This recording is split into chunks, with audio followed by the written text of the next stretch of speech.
Hey, you busy? Mm-mm. Okay, let me run something past you real quick. So, my husband and I have been watching this show, and we're probably super late to the party, but everything is new to me, so I'm gonna act like it just came out fresh out the premiere.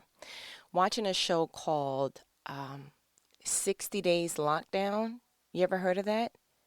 So pretty much the premise of that show is regular participants from all over the world, not all over the world, so far I know from different states, pretty much agree to go inside a county jail and act as undercover inmates, and they do that for about 60 days. They live the real inmate lifestyle, get a real bunk and an ID and a pen and commissary and all the bells and whistles. And after 60 days, they're supposed to collect enough information and report it back to the sheriff to let them know, hey, this is how you can make your facility better. This is how drugs is getting in. This is, how Shanks is being made, or whatever the intel could be that would really benefit the facility. And they have certain distress signals that they do for certain counties that if the participant feels like getmeoutahere.com/now, that the producers are watching 24 hours and they do this distress signal and they will pull them out for a quote unquote interview. So to kind of camouflage all this, they are interviewing the other inmates, so it doesn't look like why they keep pulling out such and such. They're doing it in a way that it's like, oh, okay. They give all the undercover inmates, what do they call it? They call it a backstory, a cover story, and so to fit their personality or how it looks, so that they can pretty much pull off this facade of being a true inmate. So the show is dope because I like reality shows with a spin, meaning that I can feel that it's not scripted. Yeah, and I'm not looking for the bad girls club all the time, like have a nice day, but things that I can look at and kind of feel like, oh my goodness, like I can learn from this kind of thing, and that it can give me a virtual experience through someone else's eyes without me having to really experience that particular thing. Because I'm gonna go ahead and tell you now, looking at this show, I don't know how people make it. Never, never would have made it. Marvin Sapp said it best. I don't know how people do it in those facilities, but God bless them. They don't have the amenities that I'm looking for, and as far as I'm concerned, I give it 0 stars. Okay, that's how I feel about it. But as I'm watching more and more of the seasons and the episodes, and they have, I think they start off with like 6 participants, but they do 2 rounds of that. So as the first 6 are being pulled away, then they go ahead and blend in the other 6 and all kind of things. And there were some participants that I'm like, are you forgetting what the premise of your stay is? Like one dude smoked what they called some kind of crack pipe or something, and I'm like, sir.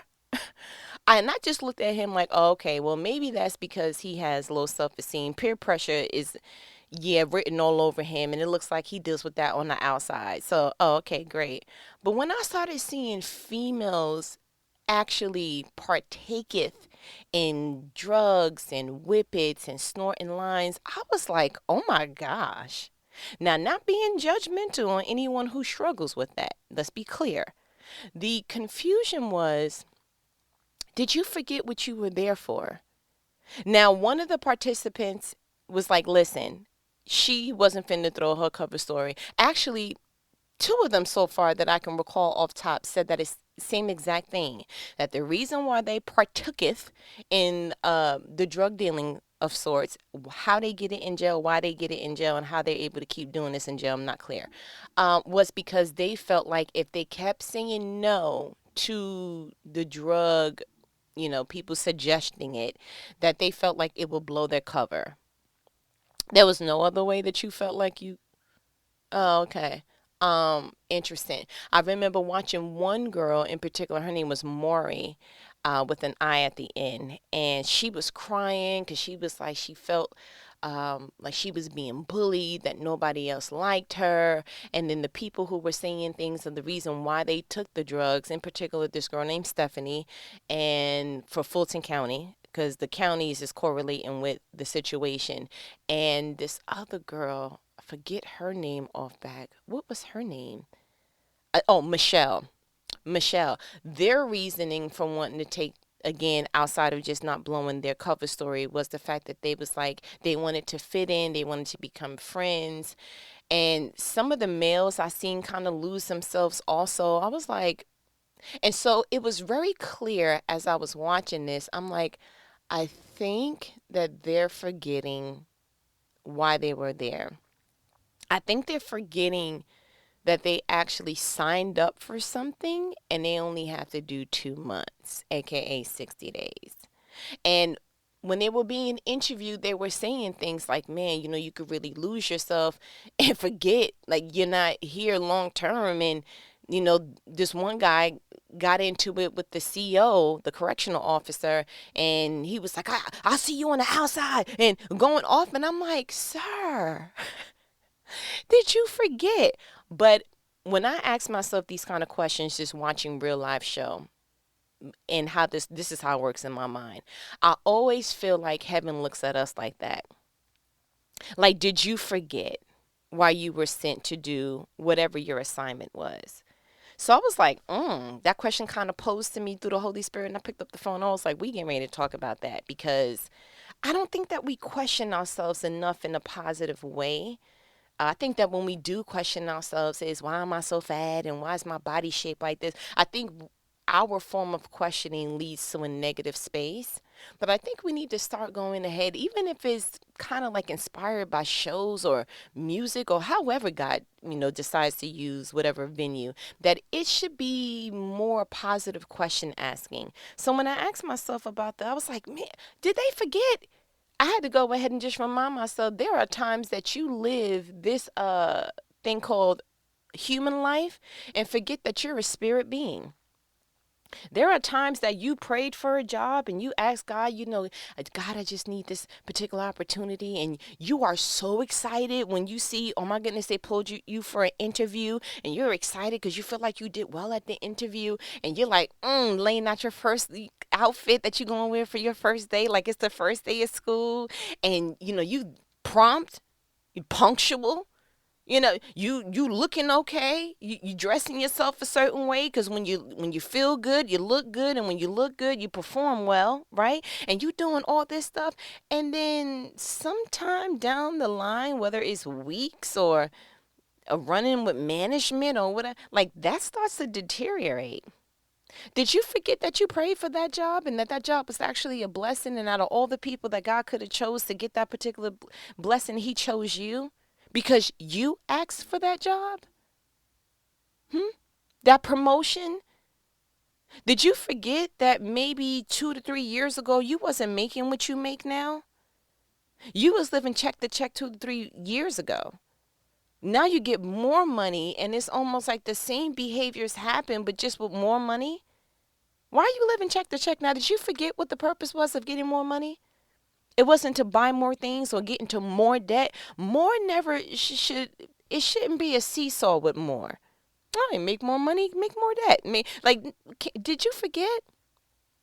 Did you forget that you don't have to make friends at work? And not in a negative space, because I could already see some head shaking like, I'm not here to make friends anyway. No, but be realistic. You spend a lot of your time at work. You see what I'm saying? And so it is expected that you'll start to have some form of association, maybe not necessarily friendship, but association with the people at your job. But don't get it twisted. If the friendships or associations is not positive, it can go ahead and alter your day. That one supervisor, you feel like she is just after you. He just got something out for you. If he send one more email, if she call one more meeting, you gonna flip. But did you forget your assignment? This is not your home. You don't lay with these people. You were sent there as a blessing to either go ahead and rack up the experience so that you can make a greater future for yourself and your family and your bloodline, Or to go ahead and say, you know what, God may have seen, dang, this place needs some kind of sunshine, some type of boost, and you were the right fit for that environment, but you went right there and let the environment make you, instead of you recreating this environment that God knew that only you could do.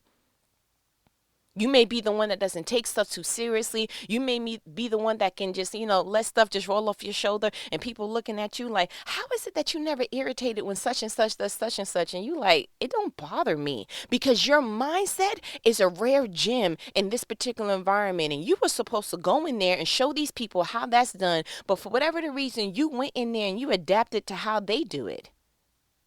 Did you forget? I really feel like sometimes we need to go back to God and say, "I'm sorry, I'm losing my way. What was the assignment here again?" So that you can complete it, because you always know that after you complete something, there's always graduation, there's always promotion. And so, but before you get there, you need to know what your assignments is and are, so that you can go ahead and pass with stellar colors. Don't get somewhere and be stagnant. Nobody wants to be a 21-year-old kindergarten when it comes to their assignment in life. Did you forget what your assignment was in marriage? Hmm? That it wasn't that you were going to get married to someone who was always going to sweep you off your feet and always make you happy and always serve you. And I'm sorry, that sounds a lot like you tried to get married to be someone else's God. You wanted to get married so that somebody can worship you. And I know that sounds harsh. Like, no, not necessarily. It's just, yeah, but when you listed out the things that you truly were expecting silently, it looks a lot like, low key, I was looking for a marriage that continually served me. When was the last time that you were in a relationship of some sort, marriage, dating seriously, fiance, however you want to do it, and when you got upset, the first thing that you thought of was, what can I do to adjust in this relationship so that this discomfort is not being felt by my significant other? Yeah, that's weird to think like that, right? Because when we're angry, we want to go ahead and project out on what someone else is doing and what they're not doing and how they don't bring nothing to the table. And as a matter of fact, you bought the table. The least they can do is bring a tablecloth. Matter of fact, you bought the table and the tablecloth. The least they can do is bring some napkins. But what if you started looking at that napkin like, you know what? Without you, I wouldn't have nothing to wipe my hands and mouth with. Not broadcasting it, because I know it's hard. It's hard for some people to have a humble assessment like, you want me to clap my hands and stomp my feet for somebody who bought a napkin? I'm sorry, I'm not going to be able to praise that. That's just not significant enough for me to go ahead and just have a whole celebration because you bought some napkins. But can I tell you something? If we had more of that mindset, you know how many relationships will be saved. You remember in the Bible the story of the prodigal son? And you remember when old buddy was like, listen, give me all my inheritance now so I can YOLO, because you only live once. Let me go out here and get these scriptures and everything else that's worldly. Let me live this life with the money the way that I want to live it. And dad was like, all right, go ahead and take this money. Go ahead and do what you do. And then when the prodigal son came to his senses, he was like, I'm out here eating what the pigs eat, bruh. Let me go back home and see if dad is okay with at least letting me get some scraps from the table.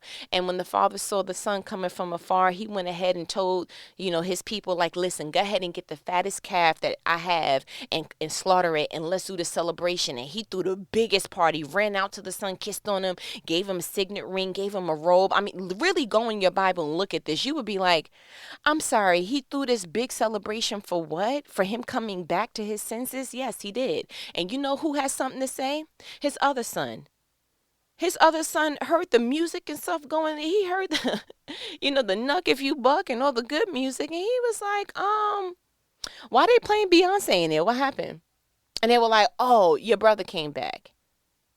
Y'all threw this celebration because my brother came back? Yeah, your brother came back, so we in there. You should get in there because the fruit punch is almost out. He was like, I'm sorry, Dad, can I have a word? Pulled his father to the side, real talk, read the Bible, pulled his father to the side and was like, I've never even done a slither of what old boy did. Never disobeyed you, always did what I had to do. I did this, that, and the third, and you never threw a party for me, ever. And his father was like, you know what? But your brother came home, bruh. I don't have to worry about him no more. He came back to his senses. Your brother came back home, and that's what we're celebrating. And the son was like, I'm not going in there. He was like, I'm going to leave the door open. You can come if you want, but we still going to celebrate your brother. I feel like we have the mindset of the brother that's like, nah, y'all never threw a Beyonce party for me. Mm-mm. Y'all never called Jay-Z and all the, no, I ain't even never had no pinata, sir. And I'm doing everything, making my bed, working, ain't getting into no trouble. You ain't never celebrated me. And I feel like that's our mindset sometimes. We forget the mission. The father understood, like, yeah, I get it. I know I never threw you nothing, but like your brother came back. He's safe now. Like, don't you see the bigger picture in that? And I think sometimes we get so distracted on what we're doing and how well we're doing a thing that we get distracted by why nobody ain't praising me extra. But what if we had more mindsets like the way the father did? What if we had more mindsets that understood the bigger purpose? The bigger purpose wasn't to keep, and I hate to say it, but people who are doing what they're supposed to do, like the Bishop Drake said, it ain't no trophy for that. Nobody's hand clapping praise because, oh, you passed and went to the next grade. You're supposed to do that. But the child that's struggling in school and barely can make it and not reading and don't have the family support, when they pass, it's like a standing ovation, isn't it? And you're like, I don't understand, because in a sense, what the world is really saying is continue to be consistent. We expect that from you. But the people who need the cheering, we're going to give the cheering. So if you don't need the cheering on the side, then don't let people waste that just because it makes you feel good. What makes you feel good is actually someone else's fuel. So when you look at it that way, you're like, you know what? I don't want to take anyone else's fuel. That's what the mindset set should be. You see what I'm saying in that? Having children. Don't let all these things that's going on with women having fibroids and, being told they can't have children. And I have one of the best testimonies for a person who I'm considered myself to be close with. She was a childhood friend. She had the most beautiful testimony that I was like, oh my goodness, like God is still in the blessing business. I'm a firm believer. He shows in different ways. If you just open your eyes to see, you will see it. She was told she could not have children. You know what God went ahead and did? Not only did she give birth to her daughter, she gave birth to her daughter on New Year's Day. And I'm talking, it was in news headlines. She had her local county, the news station in her labor delivery room. Can you imagine? Now, just focus real quick on that. Like, let's just get into that seat of that person. Being told you can't have children, and possibly just being okay with, you know what, not being okay, but accepting it probably on the low, like you already know what cards was dealt to you, right?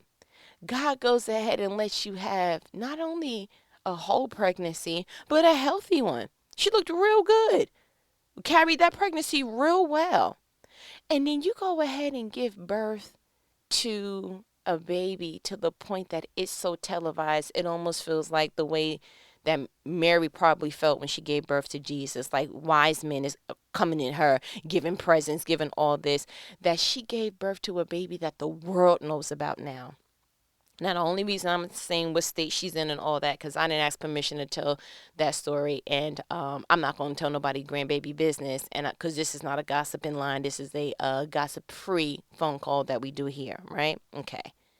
But you have to get into that mindset of, you know what? I don't care what the external environment looks like. I don't even care what the doctor report looks like. If I believe in my heart that I want a child, I'm going to get a child. And if you or anybody you know falls into that category, I want you to go back to the Bible and read the story of Hannah. Because I'm telling you, there are things that if you really, really opened up the Bible and looked at some stuff, you would be like, man, it's dealing with real life situations now. Abraham didn't believe it. He was like, sir, my wife and I have cobwebs, okay? It is nothing going on in the reproductive factory of what we like to call our loins. And have a nice day. And God was like, oh, okay. Well, take this Isaac real quick. Hannah was like, God, just please give me one. God was like, cool, I'm going to give you about 5, okay? I mean, the list goes on. Rachel and Leah, Rachel was looking at Leah like she gets to have all the babies and it's not fair. God at least gave her one, and it wasn't even on good premise. It wasn't like she was like, Lord, open up my womb. She was looking at Leah like, I want to give my husband a baby too. It's not fair. So if you could just imagine what your prayer would be answered like with the right posture, my goodness, if he did it for Rachel, he could do it for you. Freaking Sarah, Abraham's wife, she laughed when she heard the angel say that. She was like, yeah, okay. God was like, why are you laughing? She was like, I'm sorry. No, it was a little frog in my throat. He was like, okay, so a year from now, you have a nice day. And I'm going to be able to, I think that was the first biblical uh, example of, I told you so. But said, I'll see you in a year from now, okay? And see how you feel about that. But going back to school or changing careers, like, did you forget that God said he delights in your heart's desires? Did you get distracted by, oh, you're too old, or whatever other circumstances that you're looking at? Man, I've been at this particular job and I racked up this amount of experiences. But if it's no longer your heart desires and God delights in it, like, why are you staying stuck in old blessings? You see what I'm saying? Like, I feel like every time that God puts his hand on a certain thing in your life, there's a time frame to act on that. Like if Peter decided that time on the boat when they saw Jesus walking on water and they thought Jesus was a ghost. If Peter decided that a day or two beforehand he wanted to try to do some moonwalking. Maybe he felt the Michael Jackson spirit and was like, you know what, in the future it's going to be a Michael Jackson. I want to see if I can moonwalk, but this time I want to see if I can moonwalk on the water. He probably would have died, okay? But the fact that Peter knew, okay, I'm only going to do this thing while Jesus is in the midst of it.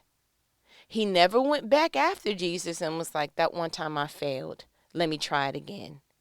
Which is why I'm a huge proponent and believer for, if God put his hand on it, you better follow God's hand, because God's hand moves for what God's hand is blessing. His hand doesn't move according to what you are trying to accomplish in your life. Because a lot of people would have forfeit their blessings. A lot of people, even included in the Bible. Because Elizabeth, now that I'm just thinking off the top, Elizabeth, Hezekiah's wife, Mary's cousin, when the angel came to Hezekiah and was like, listen, Elizabeth's going to be pregnant, he was like, how is this going to even happen? Angel was like, come here, sir, mute. Yeah, I'm going to go ahead and mute you, because we're not going to have nothing competing with God's blessing. What happened in Hezekiah's life that he could have possibly been praying for a child? The angel comes down and says, okay, you're getting ready to have one. And he says, how can this be? Did he get distracted by his circumstance? Maybe his age, maybe Elizabeth's, who knows?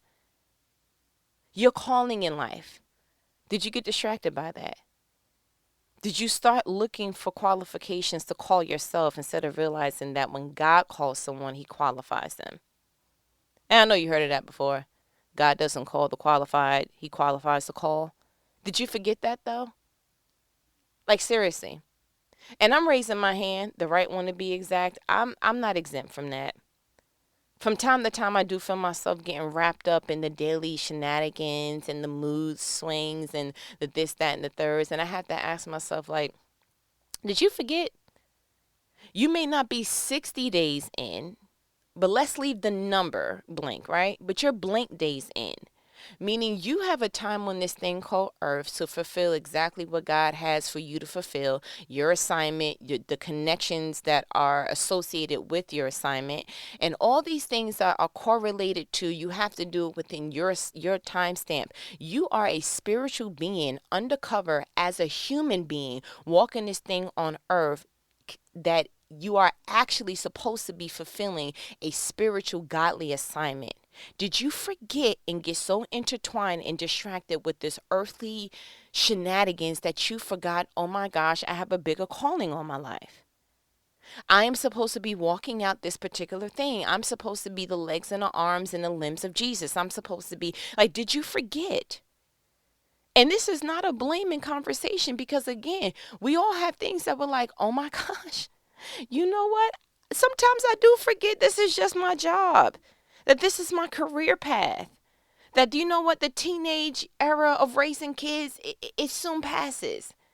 That, you know what, this hiccup in this relationship, I'm not the only one that's had a hiccup in their relationship. Like the people who are married 50 and the double digits, the football numbers, they married that long, you'll ask them, have you ever had a hiccup? The answer is yes. No one's walking on sunshine and cotton candy the whole way through.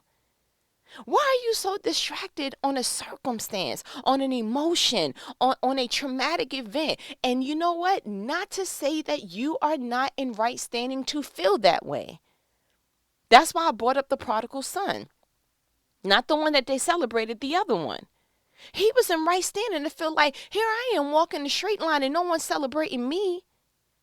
So most of your hiccups or your disdains on certain things, you are actually in right standing. And let me say that if you have never heard it yet from anyone else, especially the person who did it to you, let me go ahead and just get it out for you now for you to hear it so it can go through your ears and go through your soul, erase the stain and the wound thereof, and so you can move on in your life. You are right.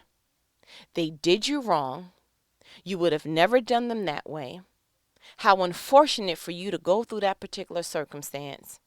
Yeah, the things that don't break you make you stronger. And if you would have had any other say so on what would have built your muscles or your strength, you wouldn't have chose this by that person or this in that circumstance. You wouldn't have chose any of that. But you know what?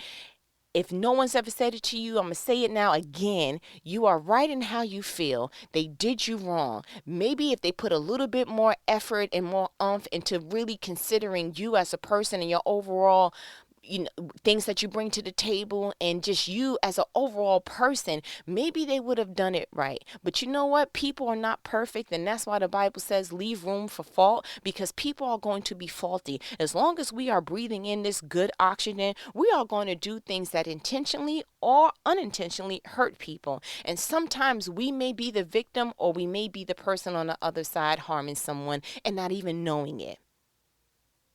But that does not give you a reason to press pause in a certain moment in time and decide that you're going to stay in this particular emotion, stay in this particular mindset, relive this particular trauma, and that's your reason for not getting to the greater goal of what you were made for. God made you for a purpose. That is just not something cliche. That is not something that's just put in the Bible so it can look good. Jeremiah 29:11. You truly have a purpose and assignment on your life. There is a race between the kingdom of light and the kingdom of darkness to see who can get your attention the sharpest. And everything that you feel, and every time you want to go backward, and every time you want to get angry, and every time you want to hold on to that anger and walk this thing called life with a chip on your shoulder, you are letting the kingdom of darkness win. When you decide, nope, I'm going to rise above that, I'm going to keep going and do the thing that you know you were called to do, that's when you become almost like an icon. Like we look at Maya Angelou and go, oh my goodness, she wasn't able to speak till she was 5. She had all these, unfortunate things happen to her, but still she rise. You have to go through some mess. You have to go through some mud in order to go ahead and write a poem such as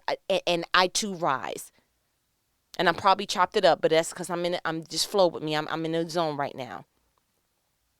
You have to go through some type of something to see how poorly you're being raised to go ahead and become an Oprah.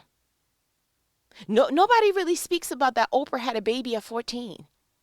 Nobody really speaks about that she was raped multiple times when she was younger.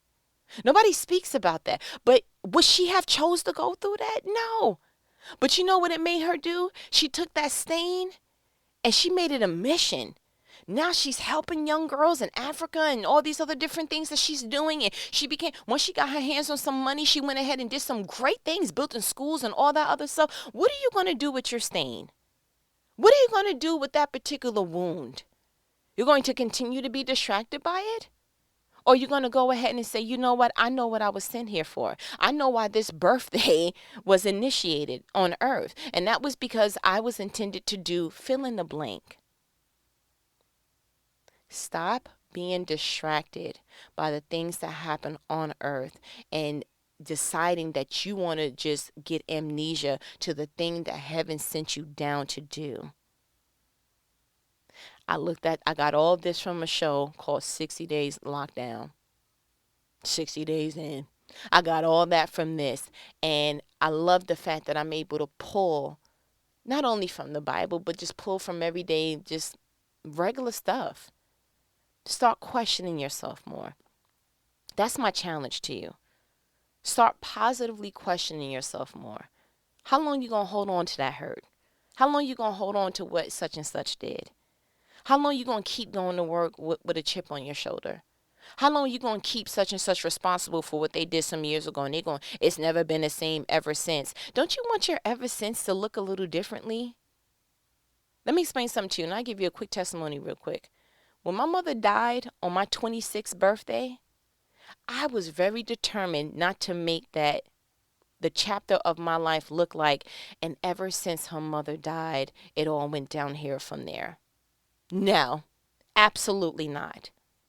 I was strategic in I am not going to drown. I can see the proposition or the invite for this to be a terrible stain in my life, for this to be the one acme acre that just wraps around my neck and puts me in the middle of the ocean. I can see that, but I'm not accepting that. Every action is an acceptance. It's a persuasion of sorts, and you get to choose, do I choose that? So that's my question to you. Do you want your ever since to look different? Do you understand what it is that you were called to do? And can you admit that you're getting distracted by external events that you internalize, and now you're distracted from the assignment?